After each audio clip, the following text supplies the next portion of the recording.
ಸೂರ್ಯಾಭಿಷೇಕ ಕಾರ್ಯಕ್ರಮಕ್ಕೆ ಮತ್ತೆ ಸ್ವಾಗತ. ಇವತ್ತು ಸೂರ್ಯ ಶಿವಲಿಂಗವನ್ನ ಸ್ಪರ್ಶ ಮಾಡುವಂತಹ ಅತ್ಯಂತ ಪುಣ್ಯದ ದಿನ. ಈ ಹಿನ್ನೆಲೆಯಲ್ಲಿ ಭಕ್ತರು ಈಗಾಗಲೇ ಕಾಯ್ತಾ ಇದ್ದಾರೆ 5:17 5:22 ಅಂತ ಹೇಳಿ. ಆದ್ರೆ ಸುಂದರ ದೀಕ್ಷಿತರು ಹೇಳಿದ್ದಾರೆ 5:25 ಸೂರ್ಯ ಸ್ಪರ್ಶವನ್ನ ಮಾಡೋದಕ್ಕೆ ಆರಂಭ ಮಾಡ್ತಾನೆ ಅಂತ ಹೇಳಿ. ನಂದಿಯ ಮೂಲಕ, ಆತನ ಕೊಂಬಿನ ಮೂಲಕ ಸೂರ್ಯ ತನ್ನ ಕಿರಣಗಳನ್ನ ಶಿವಲಿಂಗದ ಮೇಲೆ ಸ್ಪರ್ಶವನ್ನ ಮಾಡ್ತಾನೆ, ಸ್ನಾನವನ್ನ ಮಾಡಿಸ್ತಾನೆ. ಹಾಗಾದ್ರೆ ಇದರ ವಿಶೇಷತೆ ಏನು ಅನ್ನೋದ್ರ ಬಗ್ಗೆ ಮಾತನಾಡೋದಕ್ಕೆ ಪ್ರಸನ್ನಾಚಾರ್ಯ ಕಟ್ಟಿ ಅವರು ಮತ್ತೆ ನೇರ ಸಂಪರ್ಕದಲ್ಲಿದ್ದಾರೆ. ಪ್ರಸನ್ನಾಚಾರ್ಯ ಕಟ್ಟಿ ಅವರೇ, ಈಗಾಗಲೇ ನಾವು ಅಪಾಯದ ಬಗ್ಗೆ ಮಾತಾಡ್ತಾ ಇದ್ವಿ. ಅಪಾಯ ಅಂತ ಹೇಳಿದ ತಕ್ಷಣ ಎಲ್ಲ ನಿಮ್ಮ ಸಂಪರ್ಕ ಕಟ್ ಆಗ್ತಾ ಇತ್ತು ಅಂತ ಹೇಳಿ. ಸೊ ಈ ಒಂದು ಸೂರ್ಯ ರಶ್ಮಿ ಜಾಸ್ತಿ ಹೊತ್ತು ಇದ್ರೆ ಏನಾದ್ರೂ ಅಪಾಯ ಆಗುವಂತಹ ಸಾಧ್ಯತೆಗಳು ಇದೆಯಾ, ಹೇಗೆ ಅಂತ? ಬಹಳ ವಿಶೇಷವಾಗಿ ಕೇಳ್ತಾ ಇದ್ದೀರಿ. ಅಪಾಯದ ಬಗ್ಗೆ ನಾವು ನಿಮ್ಗೆ ಹೇಳ್ತಾ ಇದ್ವಿ. ಏನಂದ್ರೆ ಈ ಗ್ರಹಣಾದಿ ಕಾಲಗಳು ಅಂತ ಏನುಂಟಲ್ಲ, ಅದು ಹೆಚ್ಚಿನ ಸಮಯ ಸಂಭವಿಸಿದಾಗ ಅದರಿಂದಲೂ ಕೂಡ ಅಪಾಯ ಇರತಕ್ಕಂತಹದ್ದನ್ನ ನಾವು ವಿಶೇಷವಾಗಿ ಕಾಣ್ತೇವೆ. ಆ ನಿಟ್ಟಿನಲ್ಲಿ ಇಲ್ಲೂ ಕೂಡ ಸೂರ್ಯ ಮಾಡ್ತಕ್ಕಂಥ ಒಂದು ನಮನ, ಸೂರ್ಯ ಮಾಡ್ತಾ ಇರತಕ್ಕಂಥ ಒಂದು ಅಭಿಷೇಕ, ಅದರಲ್ಲೂ ಕೂಡ ಇಲ್ಲಿವರೆಗೂ ನಮ್ಮ ದೀಕ್ಷಿತರು ಚೆನ್ನಾಗಿ ತಿಳಿಸಿದ್ದಾರೆ. ಅಲ್ಲಿ ಹಲವಾರು ದ್ವಾರಗಳುಂಟು. ಆ ಎಲ್ಲ ದ್ವಾರಗಳಿಂದ ಒಂದೊಂದು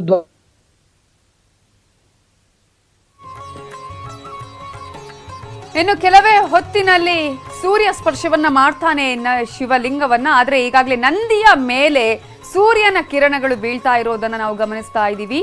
ಶಿವನ ವಾಹನ ನಂದಿಯನ್ನ ಈಗಾಗಲೇ ಸೂರ್ಯ ಸ್ಪರ್ಶ ಮಾಡ್ತಾ ಇದ್ದಾನೆ. ನಂದಿಯ ಕೊಂಬಿನ ಮೂಲಕ ಆತ ಶಿವಲಿಂಗವನ್ನ ಸ್ಪರ್ಶ ಮಾಡ್ತಾನೆ. ಸೂರ್ಯನ ಕಿರಣಗಳು ಅಭಿಷೇಕವನ್ನ ಮಾಡುತ್ತೆ, ಸೂರ್ಯ ರಶ್ಮಿಯ ಚುಂಬನ ಇರುತ್ತೆ.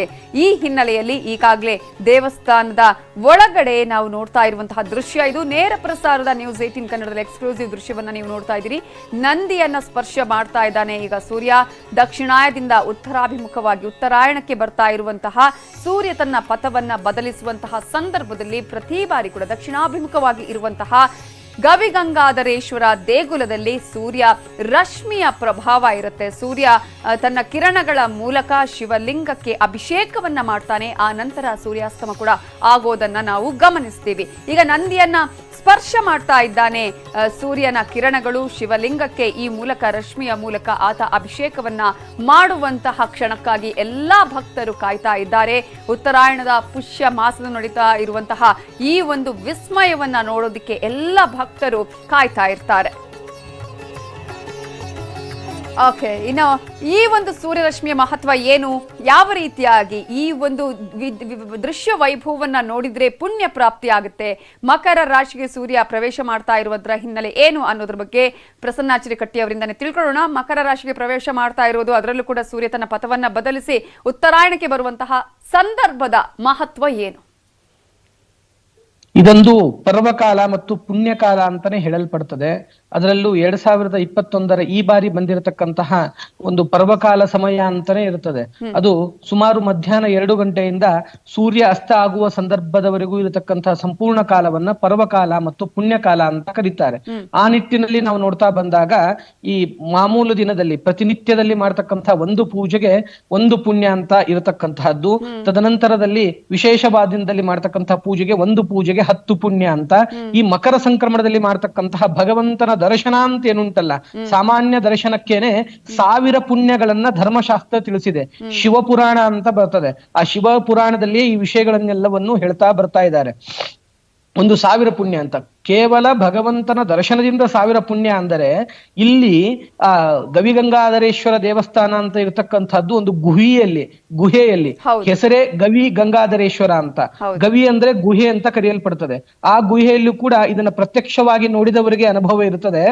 ಅಲ್ಲಿ ಸರಿಯಾಗಿ ತಲೆಯನ್ನ ಎತ್ತಿ ಒಂದು 6 ಅಡಿ 7 ಅಡಿ ಇರತಕ್ಕಂತಹ 6 ಅಡಿ ಇರತಕ್ಕಂತಹ ವ್ಯಕ್ತಿ ಸರಿಯಾಗಿ ತಲೆ ಎತ್ತಿಯೂ ನಡೆಯಕ್ಕಾಗಲ್ಲ. ಭಗವಂತನನ್ನ ನೀವು ಹೇಳ್ತಾ ಇದ್ರಿ, ನಂದಿಗೆ ಈಗ ಸೂರ್ಯರಶ್ಮಿ ಸ್ಪರ್ಶ ಆಗ್ತಾ ಇದೆ ಅಂತ. ಈ ಕನ್ನಡದಲ್ಲಿ ಒಂದು ಗಾದೆ ಮಾತುಂಟು, ಏನಂದ್ರೆ ಶಂಖದಿಂದ ಬಂದ್ರೆ ತೀರ್ಥ ಅಂತ. ಅಂದ್ರೆ ಲಕ್ಷ್ಮೀ ದೇವಿಗೆ ಕೊಟ್ರೆ ಮಾತ್ರ ಭಗವಂತ ಸ್ವೀಕಾರ ಮಾಡ್ತಾರಂತೆ. ಹಾಗೆ ಇಲ್ಲಿ ನಂದಿ ಕೊಟ್ಟ ಮಾತ್ರ ಶಿವ ಸ್ವೀಕಾರ ಮಾಡ್ತಕ್ಕಂತಹ ಒಂದು ವಿಶೇಷವಾದಂತಹ ಪ್ರಸಂಗ. ಆ ನಿಟ್ಟಿನಲ್ಲಿ ಇವಾಗ ನಾವು ನೋಡ್ತಾ ಇದ್ದೇವೆ ಗೋಪುಚ್ಛ ಅಂತ ಹೇಳ್ತೇವೆ. ಗೋಪುಚ್ಛ ಅಂತಂದ್ರೆ ಬಾಲದ ಸಮೀಪಿಸಿದೆ ಯಾವ ಸೂರ್ಯರಶ್ಮಿ ಅಂತಕ್ಕಂಥದ್ದು. ಹೌದು. ಅಂದ್ರೆ ಋಷಭಗಳಿಗೆ ಪೂಜೆ ಮಾಡುವ ಸಂದರ್ಭ, ಅದರಲ್ಲಿ ಹೆಚ್ಚಿನ ಭಾಗ ಗೋಗಳಿಗೆ ಪೂಜೆ ಮಾಡುವ ಸಂದರ್ಭದಲ್ಲಿ ನಾವು ನೋಡ್ತೇವೆ, ಹಿಂಬದಿಯಲ್ಲಿ ನಾವು ಮೊದಲಿಗೆ ಪೂಜೆಯನ್ನ ಮಾಡ್ತಕ್ಕಂತಹದ್ದು. ಹಿಂಬದಿಯಲ್ಲಿ ನಾವು ಅರಿಶಿಣ ಕುಂಕುಮಾದಿಗಳನ್ನ ಪುಷ್ಪಾದಿಗಳನ್ನ ಸಮರ್ಪಣೆ ಮಾಡಿ ತದನಂತರದಲ್ಲಿ ಬೇರೆ ಪಾದಗಳಿಗೆ ಇತ್ಯಾದಿಗಳಿಗೆ ಪೂಜೆ ಮಾಡ್ತಕ್ಕಂಥದ್ದು. ಆ ನಿಟ್ಟಿನಲ್ಲಿ ಯಾರೇ ಎಷ್ಟೇ ದೊಡ್ಡ ವ್ಯಕ್ತಿಯಾಗಿದ್ರು ಕೂಡ ಒಂದು ವಿಧೇಯತೆಯನ್ನ ವಿನಯತೆಯನ್ನ ತೋರಿಸಿಕೊಡ್ತಾ ಇದ್ದಾನೆ ಸೂರ್ಯ. ನಾನು ಜಗತ್ತನ್ನೇ ಉದಯಿಸುವನಾಗಿದ್ದರೂ ಕೂಡ ಶಿವನ ಬಳಿಗೆ ಹೋಗುವಾಗ ನಂದಿಯ ಅನುಮತಿಯನ್ನ ಪಡೆದು ನಂದಿಯನ್ನ ಸ್ಪರ್ಶಿಸಿ ನಾನು ಶುದ್ಧನಾಗಿ ಆ ನಂದಿಯ ಕೊಂಬುಗಳು ಅಂತ ಇದೆ, 2 ಕೊಂಬುಗಳು, ಆ ಕೊಂಬುಗಳ ಮಧ್ಯದಿಂದ ಮೊದಲೇದಾಗಿ ದರ್ಶನವನ್ನ ಮಾಡಿ ತದನಂತರದಲ್ಲಿ ಸೂರ್ಯಾಭಿಷೇಕ ಅಂತಕ್ಕಂತಹದ್ದು ವಿಶೇಷವಾಗಿ ನಡೀತಾ ಇದೆ. ಈ ಸೂರ್ಯಾಭಿಷೇಕಕ್ಕೆ ಏನು ಅಂತಂದ್ರೆ ಅಲಂಕಾರ ಪ್ರಿಯೋ ವಿಷ್ಣು ಅಭಿಷೇಕ ಪ್ರಿಯೋ ಶಿವ ಅಂತ. ಈ ಶಿವ ಏನ್ ಮಾಡ್ತಾ ಇದ್ದಾನೆ ಅಂತಂದ್ರೆ ವಿಷಪಾನವನ್ನ ಮಾಡಿದಾಗ ಆ ವಿಷಪಾನದಿಂದ ಆಗತಕ್ಕಂತಹ ತಾಪಗಳ ನಿವೃತ್ತಿಗಾಗಿ ಅವನು ಸದಾ ಕಾಲದಲ್ಲಿಯೂ ಕೂಡ ಮೇಲೆ ಅಲ್ಲಿ ನೀವು ಏನು ವಿಶೇಷವಾಗಿ ತೋರಿಸ್ತಾ ಇದ್ದೀರಿ ಶಿವನ ಮೇಲೆ ಧಾರಾಪಾತ್ರೆ ಅಂತ ಹೆಸರು ಅದಕ್ಕೆ. ಆ ಧಾರಾಪಾತ್ರೆ ಮುಖಾಂತರವಾಗಿ ನಿರಂತರವಾಗಿ ಅಲ್ಲಿ ಸೂರ್ಯನಿಗೆ ಅಭಿಷೇಕ ಅಂತಕ್ಕಂತಹದ್ದು ನಡೀತಾ ಇರ್ತದೆ. ಆ ನಿಟ್ಟಿನಲ್ಲಿ ಆ ಸೂರ್ಯ ಜಲದಿಂದ ನಡೀತಕ್ಕಂತಹ ಅಭಿಷೇಕ ಒಂದು ವಿಶೇಷವಾದ ಸಂದರ್ಭದಲ್ಲಿ ಸೂರ್ಯನೂ ಹೋಗಿ ಏನಾದ್ರೂ ನಾವೇನ್ ಮಾಡ್ತೇವೆ, ನಮ್ಮ ಕೈಯಲ್ಲಿ ಒಂದು ಕಲಶವನ್ನ ಕೊಡಿ, ಆ ಕಲಶದಿಂದ ಆ ದೇವರಿಗೆ ಅಭಿಷೇಕ ಮಾಡ್ತೇವೆ ಅಂತ ಹೇಳ್ತೇವಲ್ಲ. ಈ ಒಂದು ವಿಶೇಷವಾದ ಪ್ರಸಂಗದಲ್ಲಿ ಆ ನಿಟ್ಟಿನಲ್ಲಿ ಇಲ್ಲಿಯೂ ಕೂಡ ಅಲ್ಲಿ ನಡೀತಕ್ಕಂತಹ ಅಭಿಷೇಕದಲ್ಲಿ ತನ್ನ ರಶ್ಮಿಗಳಿಂದ ಸಾಕ್ಷಾತ್ ಸೂರ್ಯನ ರಶ್ಮಿಗಳಿಂದ ಮತ್ತು ಈ ತರದ ಒಂದು ಪ್ರಸಂಗ ಸುಸಜ್ಜಿತವಾಗಿ ಅತ್ಯಂತ ಸ್ಪಷ್ಟವಾಗಿ ನಡೀತಕ್ಕಂತಹದ್ದು ಈ ಒಂದು ದಿನ ಮಾತ್ರ. ನಿನ್ನೆ ದಿನ ಸ್ವಲ್ಪ ಆಗಿರ್ತದೆ, ನಾಳೆ ದಿನ ಸ್ವಲ್ಪ ಪ್ರಮಾಣದಲ್ಲಿ ಉಳಿದಿರ್ತದೆ ಹಿಂದೆ ಮುಂದಿನ ದಿನಗಳಲ್ಲಿ. ಆದ್ರೆ ಇವತ್ತು ಆಗ್ತಕ್ಕಂಥದ್ದೇನು ಉಂಟಲ್ಲ, ಈ ಉತ್ತರಾಯಣ ಪರ್ವ ಕಾಲದಲ್ಲಿ ದೇವತೆಗಳ ಹಗಲು ಅಂತ ಕರಿತೇವೆ, ದಕ್ಷಿಣಾಯಣವನ್ನ ದೇವತೆಗಳ ರಾತ್ರಿ ಅಂತ ಕರೆದದ್ದು. ಎಲ್ಲ ದೇವತೆಗಳಿಗೆ ನಮ್ಮ ಒಂದು 355 ದಿನಗಳು ಅಂತ ಏನುಂಟು, ಈ 365 ದಿನಗಳು ದೇವತೆಗಳಿಗೆ ಒಂದು ದಿನದ ಲೆಕ್ಕ ಅಂತೆ. ಆ ನಿಟ್ಟಿನಲ್ಲಿ ದಕ್ಷಿಣಾಯಣವನ್ನ ದೇವತೆಗಳ ರಾತ್ರಿ ಅಂತಲೂ ಉತ್ತರಾಯಣವನ್ನ ದೇವತೆಗಳ ಹಗಲು ಅಂತ. ಈ ಹಗಲಿಗೆ ಪ್ರವೇಶ ಮಾಡತಕ್ಕಂತಹ ದೇವತೆಗಳಿಗೆ ಎಲ್ಲರಿಗೂ ಕೂಡ ಯಾರು ತಮ್ಮ ಮೇಲಧಿಕಾರಿಗಳಿರ್ತಾರೋ ಅವರ ಅನುಮತಿಯನ್ನು ತೆಗೆದುಕೊಂಡು ಕೆಲಸವನ್ನ ಶುರು ಮಾಡತಕ್ಕಂತಹ ಪ್ರಸಂಗ.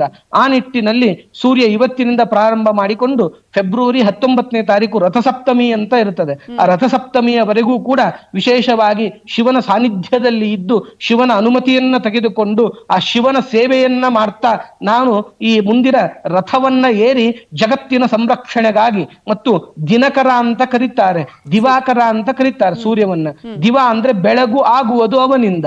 ಆ ನಿಟ್ಟಿನಲ್ಲಿ ಆ ಸೂರ್ಯ ಮಹರುದ್ರ ದೇವರಿಗೆ ಯಾಕೆ ಮಾಡ್ತಾ ಇದ್ದಾರೆ ಅಂದ್ರೆ ಅದಕ್ಕೆ ಹೇಳ್ತಾ ಇದ್ದಾರೆ ಈ ಸಂದರ್ಭದಲ್ಲಿ ತೈಲಧಾರೆಯಂತೆ ಮನಸ್ಸು ಕೊಡೋ ಹರಿಯಲ್ಲಿ ಅಂತ. ಇವರು ಏನಾಗಿದ್ದಾರೆ ಅಂದ್ರೆ ಮನೋನಿಯಾಮಕರು, ಮನಸ್ಸಿಗೆ ಅಭಿಮಾನಿ ದೇವತೆಗಳಾದ್ರಿಂದ ಯಾರಿಗೆ ಏನೆಲ್ಲ ಇದ್ರೇನು, ನಾವು ಬೇಕಾದಷ್ಟು ಜನ ಭಕ್ತರನ್ನ ಆವಾಗ್ಲಿಂದ ನೀವು ತೋರಿಸ್ತಾ ಇದ್ದೀರಿ.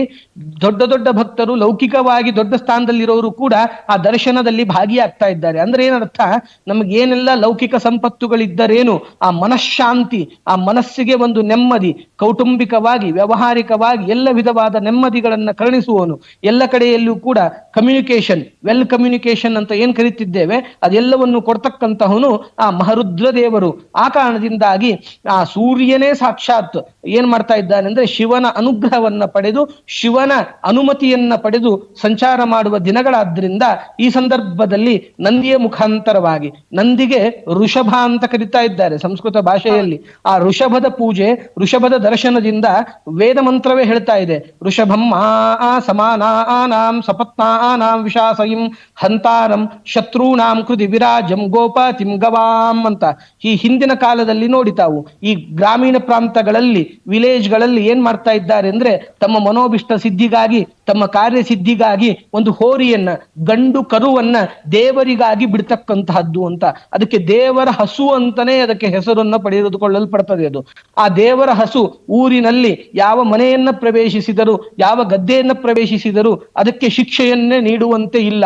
ಅಂದ್ರೆ ಆ ಋಷಭಕ್ಕೆ ಎತ್ತು ಅಂತ ಕರಿತೇವೆ, ಅದೇ ಇಲ್ಲಿ ನಂದಿಯಾಗಿ ಪರಿಗಣನೆಗೆ ತೆಗೆದುಕೊಳ್ಳಲ್ಪಡ್ತದೆ.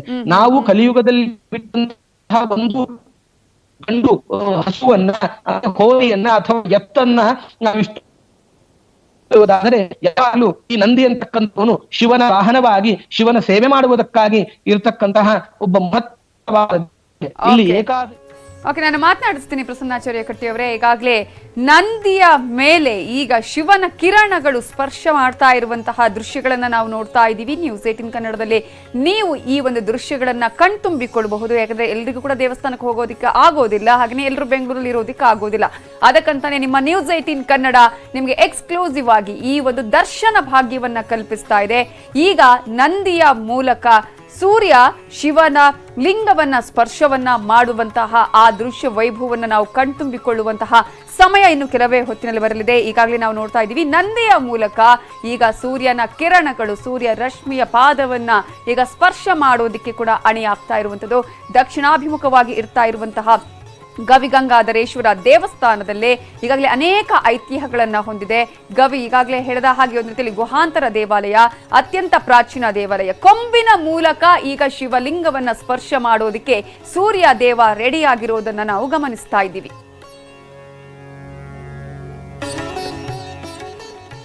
ಈಗಾಗಲೇ ದೇವಸ್ಥಾನದಲ್ಲಿ ಪೂಜೆ ಆರಂಭ ಆಗ್ತಾ ಇದೆ. ಇನ್ನೊಂದು ಕಡೆ ಈಗಾಗಲೇ ನಂದಿಯ ಮೂಲಕ ಈಗ ಸೂರ್ಯ ರಶ್ಮಿ ಶಿವಲಿಂಗವನ್ನ ಸ್ಪರ್ಶ ಮಾಡೋದಕ್ಕೆ ಇನ್ನು ಕೆಲವೇ ಕ್ಷಣಗಳು ಕೂಡ ಬಾಕಿ ಇದೆ. ಅದನ್ನ ಕೂಡ ನೋಡೋಣ ಬ್ರೇಕ್ ಆದ್ಮೇಲೆ.